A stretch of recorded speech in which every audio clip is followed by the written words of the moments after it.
Good afternoon, everyone. My name is Mark and I'm from Infection Prevention and Control Team. So today I'm going to discuss to you about Clostridium difficile. This is in line with the recently circulated safety net for C. diff. I don't know if you've received them already, but I think we send them to your ward managers and IPC link practitioners. So if you didn't receive them, just give me your email later and I'll just send it to you. Is that alright? So just to give you an overview, this C. diff safety nets, we gathered all the learnings that we identified from all the C. diff meetings that we have. We usually have every Friday. So depending on how many cases of C. diff hospital acquired, toxin, then we all the results there, all the learnings that we identified, we put them into these two documents. Okay? And we're gonna discuss them all throughout our discussion. Alright? Okay, so Clostridium difficile, I'm not going to discuss like a detailed like your epidemiology and things like that about C. diff, but I want you guys that after this discussion or after this session, I want you to go back to your clinical areas confident enough to say, oh, if there's a patient coming in with C. diff, I know what to do. A, B, C, I know what to do. Okay? If patient coming in with diarrhea or vomiting, I know what to do. That's all the aim of this session. Okay? I'm not going to bore you with all these highfalutin words, medical terms about Clostridium difficile. Maybe a bit later. Okay? So as I've said, the aim of this one is for you guys to familiarize yourself with your roles and responsibilities when it comes to looking after patients with Clostridium difficile. Okay. So Clostridium difficile, you know that we call them C. diff, isn't it? Okay, so what is C. diff? C. diff is a gram-positive or a gram-negative organism? Gram-positive, that is correct. There's a gram-positive microorganisms and they produce, what's that? Spores. Well done, spores. So do you know what spores? So these spores, these are very resistant to all chemical or physical influences. They are very resistant to your heating, air, drying. They are very resistant to the point that they are very difficult to eradicate or to kill. That's why with C. diff patients, we have to do extra cleaning for us to be able to eradicate those spores. Because these spores, if you are in contact with these spores, the likelihood of you getting the infection is very high. Okay? Alright. As I said earlier, we have this A, B, C, color-coded. There will be some questions, not a lot, but few questions that will gonna be thrown onto you, and just answer them as we go along, okay? So nice to know about Clostridium difficile. Recently, they changed the name Clostridium difficile. Okay? So, using your cards, please choose one. So what is the new term used for Clostridium difficile? Is it Clostridionensis difficile, Clostridioides difficile, or is Clostridia difficile? Answer? Blue, blue, blue, blue, blue, blue. Well done, guys. The correct answer is yellow. Okay, the correct answer is yellow. So Clostridioides difficile, that is the new term used for Clostridium difficile. Okay? So if you see Clostridium or Clostridioides, they mean the same thing. Okay, next question.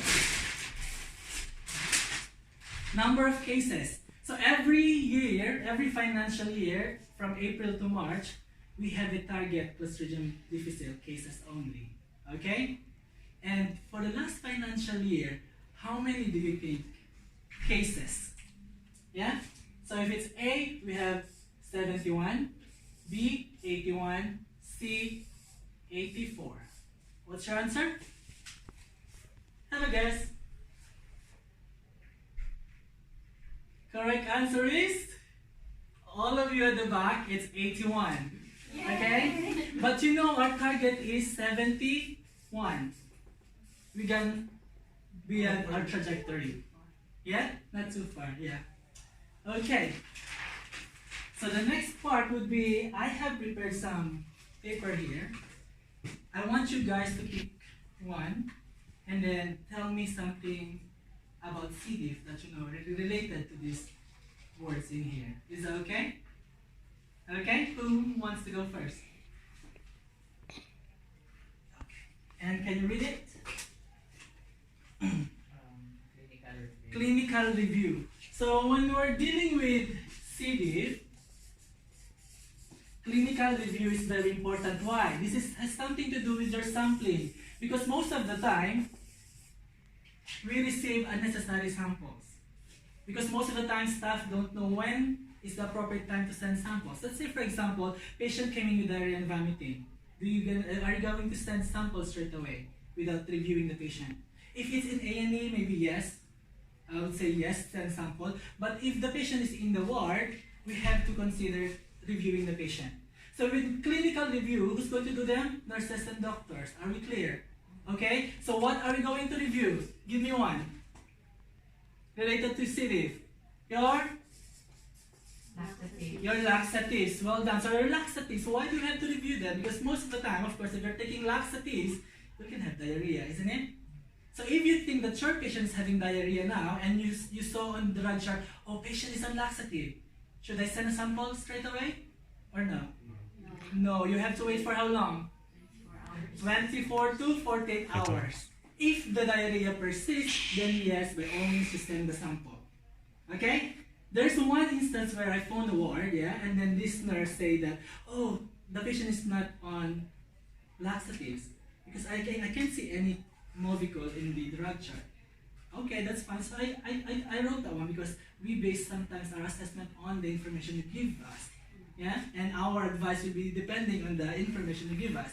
So when I went back and checked, I saw Movicol or Laxido. I saw Laxido on the drug chart, and on the PRN side there is also glycerin suppository.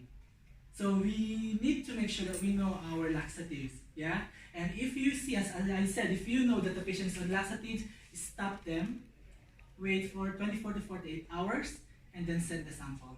What else? What are we going to review?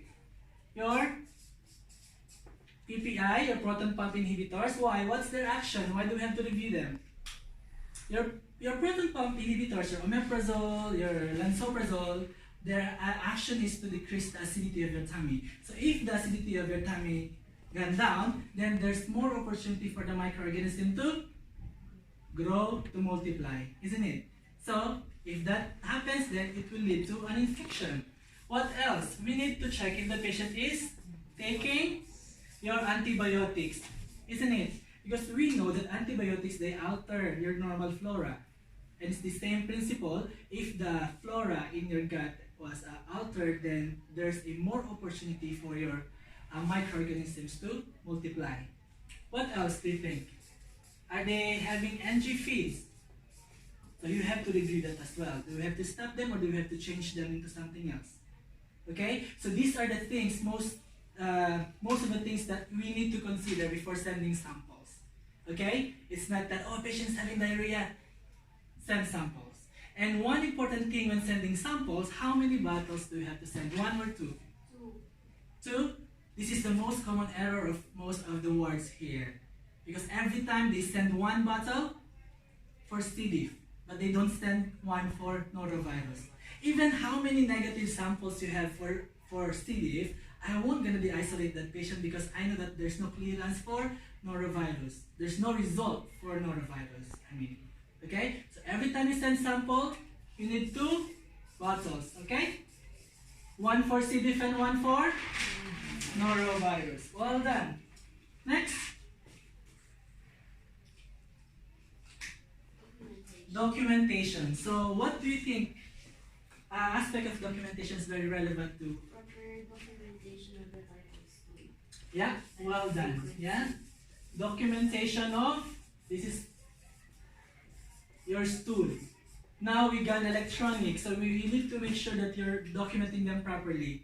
Okay, you need to make sure you identify, you specify, is it type 5, type 6, or type 7. If this is a consistency of your stool, you need to send sample, provided you've done your clinical review first. Okay? And of course, in the documentation, you have to establish as well that yes, this patient is having diarrhea, not only on the stool charts. Okay? Next.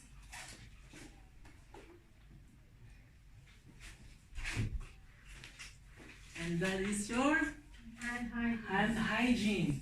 So how important is this? Not only for C. diff, but in all procedure, in all microorganisms, in your general practice actually, isn't it? So hand hygiene, I wanted to emphasize this one for C. diff because with C. diff, like for example, you're looking after C. diff patient, okay? What are you going to use? Alcohol or soap and water? Soap and water, are you sure? Yes, why? Because alcohol is not killing the spores. Well done. Well done. Yeah, because you know what? Clostridium difficile is resistant to alcohol. You remember I said earlier, Clostridium difficile, they are resistant to many things. And one of them is alcohol. Can you imagine if you use alcohol after in contact with that patient? You didn't remove the organism, you just what? Move the microorganisms from one part of your hand to another and transmit everywhere. I'm not saying you're not allowed to use alcohol. You can use them after soap and water, okay? But use soap and water first, okay? Soap and water. Then alcohol afterwards. You can do that one. Okay. What else?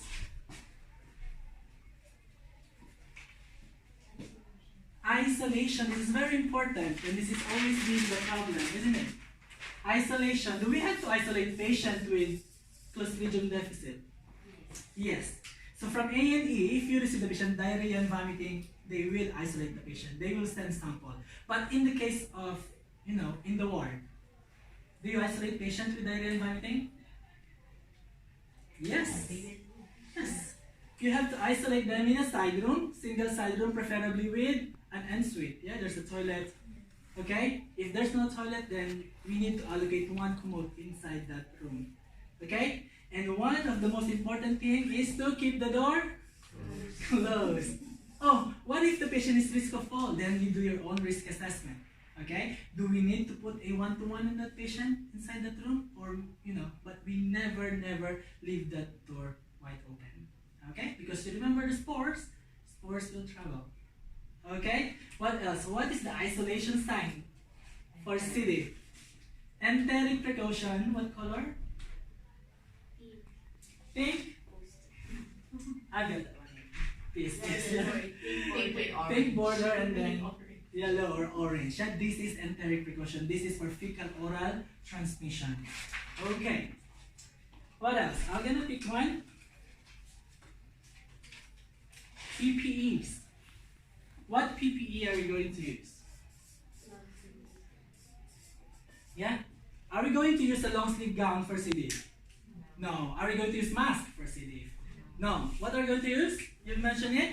Yes, your gloves and your apron. Okay? Always remember that. Don't go over the top. Sometimes you wear your long sleeve gowns for C. diff. It's a no-no. Okay? Isolation, close the door, enteric precaution, and then your PPE gloves and apron. Any questions so far? And the last one is cleaning. Okay, so we're discharging a patient with C. diff. What type of cleaning are we going to book? You're going to call Mediras now, and what are you going to tell them? Yes, you're going to do yellow clean. Plus, there's a plus. Yes, okay. That is your fogging or your HPV, hydrogen peroxide vapor. Because there's a lot of studies showing that HPV really kills your spores. And that's what we wanted, to kill all the spores before a new patient will occupy that side room. Okay? What else?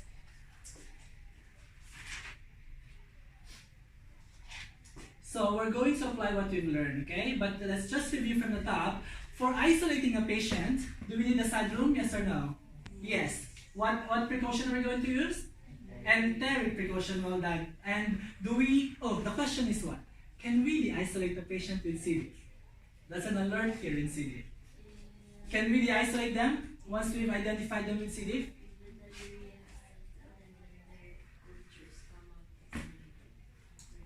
Yeah, if the diarrhea has settled, yes. But there is a phrase in the policy saying that if the patient is passing type 4 or form stool for 48 hours, then yes, by all means you can de-isolate the patient. You can take them out from the side room, put them in a bay with what precaution now? Not enteric precaution, but it's the red one. What is it? Contact precaution. And question, what if the patient developed diarrhea again? What are you going to do? Patient with C. diff. Put them back to, and that is only if you need the side room. Let's say, for example, you've got CPE, you've got your Candida auris. Then we prioritize them, then we can take them out. But if you don't need side room, then keep the patient in side room. If the patient come in with C. diff, always remember, does the patient showing symptoms of diarrhea? If yes, then isolate. If no, for more than 48 hours, you can admit them in the bay with contact precaution. Okay. Any questions so far? No question?